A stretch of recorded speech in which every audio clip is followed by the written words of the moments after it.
Alcatraz, the prison that was thought to be escape-proof, also called the Rock, was a tough prison located on an island in San Francisco Bay. It held some of the most dangerous criminals in America, like Al Capone, who was known for his crimes during the Prohibition era. Many believed that Alcatraz was escape-proof. The prison was surrounded by cold, rough waters, and its walls were high and strong. But inside this bleak place, hope was not entirely lost. 3 men refused to accept their fates as prisoners. Frank Morris was the leader of the group. He was clever and had escaped from other prisons before. He had a mind that could think of ways out of tough situations. John Anglin and Clarence Anglin, his younger brothers, were known for their adventurous spirits. They had a reputation for robbing banks and loved the thrill of the chase. Together, these 3 men formed a strong friendship that would lead to an extraordinary plan. What makes someone willing to risk everything for freedom?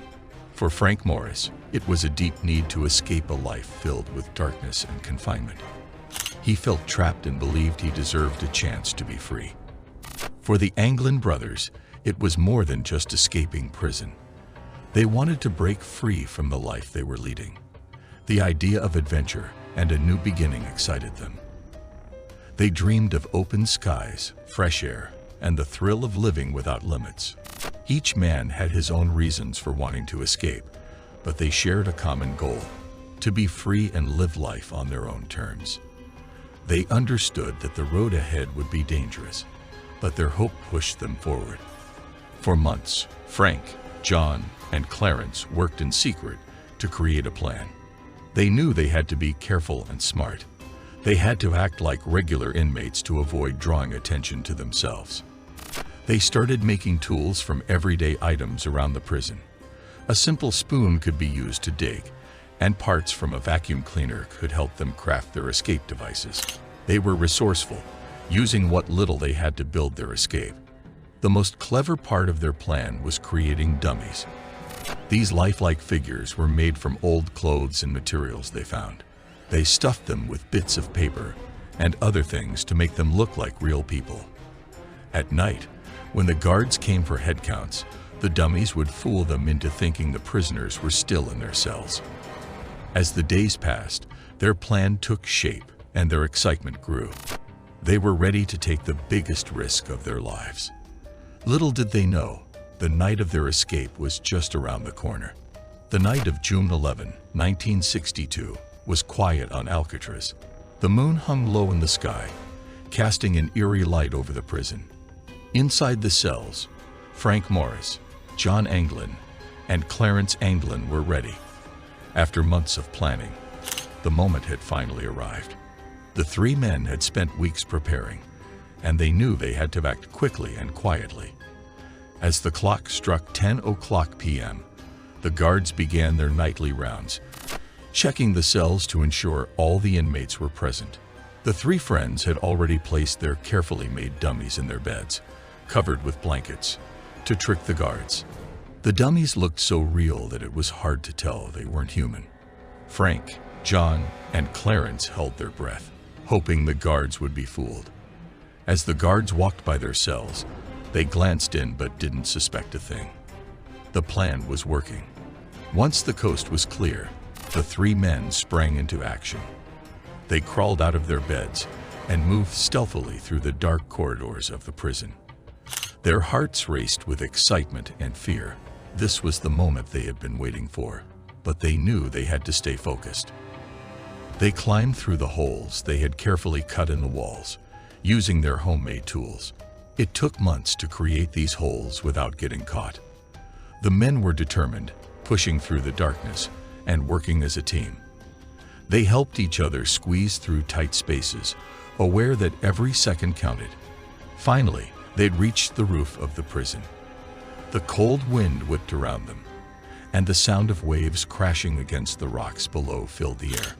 Standing on the roof, they felt a rush of adrenaline. They were so close to freedom, but the journey wasn't over yet.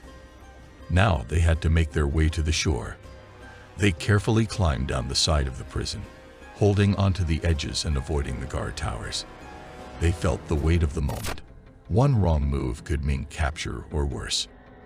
Once they reached the ground, they made their way to the area where they had hidden their makeshift raft, made from stolen raincoats. They had planned everything meticulously, knowing the tide and currents of the bay could work against them. With their raft ready, they took a moment to look back at the prison that had held them captive for so long. This was their last chance to escape the life they had known. Standing at the edge of the world, they took a deep breath and launched their raft into the dark waters. As they paddled away from Alcatraz, their hearts pounded. What awaited them on the other side? Would they find freedom, or would the chilling waters of the bay claim them? The risks were high, but their hope for a new life fueled their determination. As Frank, John, and Clarence floated away from the prison, they faced the daunting task of crossing the cold waters of San Francisco Bay.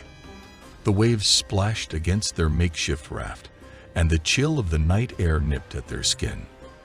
They knew this was a risky journey. The bay was known for its strong currents and frigid temperatures. With each stroke of their paddles, they fought against the dark waters, pushing toward the unknown.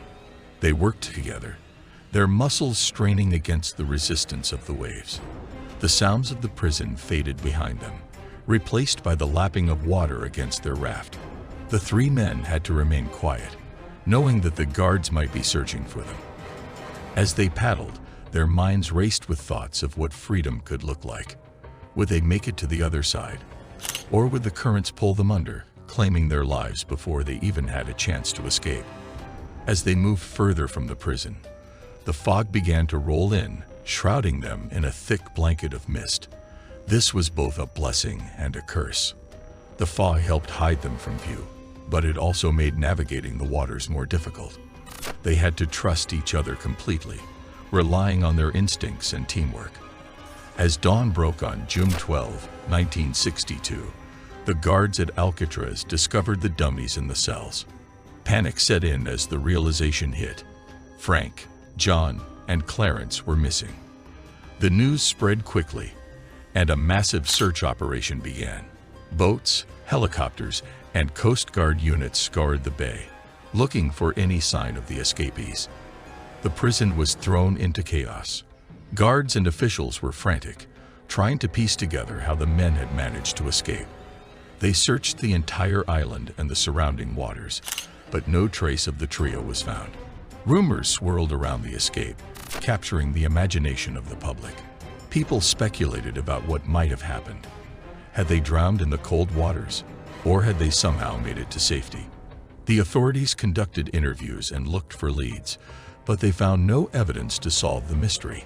The escape became a national sensation, sparking countless stories and theories. Some believed the men had perished in the bay, while others insisted they had survived and vanished into the world. Years passed, but the legend of the Alcatraz escape never faded. The unanswered questions about Frank, John, and Clarence continued to haunt the public's imagination. What happened to them? Did they find the freedom they had longed for, or did the bay become their final resting place? Some claim to have seen them living in South America, enjoying their freedom. In 1975, a letter supposedly from John Anglin surfaced, claiming he was still alive and asking for help. He wrote that he and his brother were living in hiding, but wanted to reconnect with their family. The escape from Alcatraz became more than just a story of three men trying to escape prison. It turned into a symbol of hope, daring, and the human spirit's quest for freedom. Many people still wonder, did they really make it? Or did the unforgiving waters of the bay claim their lives?